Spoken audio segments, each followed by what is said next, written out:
Мемлекеттік байрақ. Бұл тек қана рәсіліміздің белгісі ғана емес, ал har bir жүректе ватан мақтанышы, жауапкершілік рухын оятатұғын мұқаддес белгі бойы сапланады. Біз жасылар алған біліміміз, минетіміз, һәм басамамыз бенен келешек әулетті бірге жаратамыз. Байрақ қанша бәлент болса, мақсатларымыз да сонша бәлент болады. Егер желбіреп тұрса, рухымыздағы мәрттілік сонша көп болады. Келin бүгін қалбіміздегі бірлікті, ватанға мұхаббатты һәм мәрттілікті байрағымыз астында көрсетейік. Bir жол, bir vatan, bir bayroq. O'zbekiston davlat bayrog'i tasdiqlanganiga 34 yil bo'ldi. Bu yillar davomida mamlakatimiz mustaqil yo'lni tanladi. Xalqimiz ilg'or g'oyalarni surdi. Bayroqni ulug'lash bu ramzni hurmat qilish emas, balki vatan oldida turgan burchini ado etishdir. Shu yuksaklik sari olg'a qadam bosaylik. Bir vatan, bir el, bir bayroq. 34 жыл бұрын қабылданған мемлекеттік ту бүгінде әрбір жастарға сен осы ватанның иесісің деген берік сенімді береді. Ту арман, мақсат және үлкен жауапкершіліктің символы.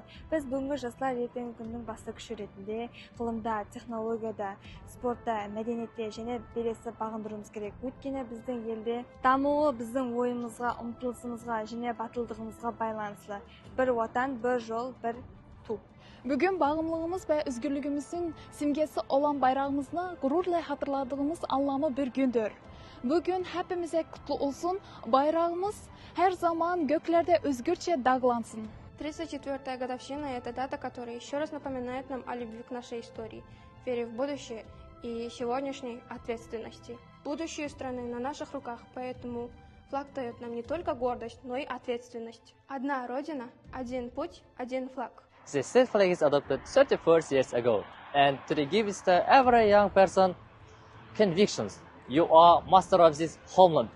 The flag is symbol of dreams, goals, and very great responsibility. We trace yours as the main power of future, and must reach high in science, technology, sport, and culture. Because development of our country depends on our thoughts, inspiration, and courage. If our flag stands high, our hearts will feel the pride. The more we unite, stronger Uzbekistan will become.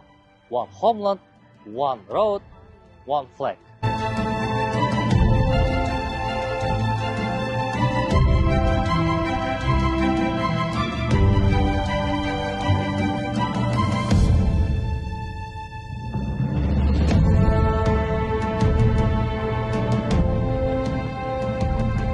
Bir vatan, bir yel, bir bayrak астында birleşken halk.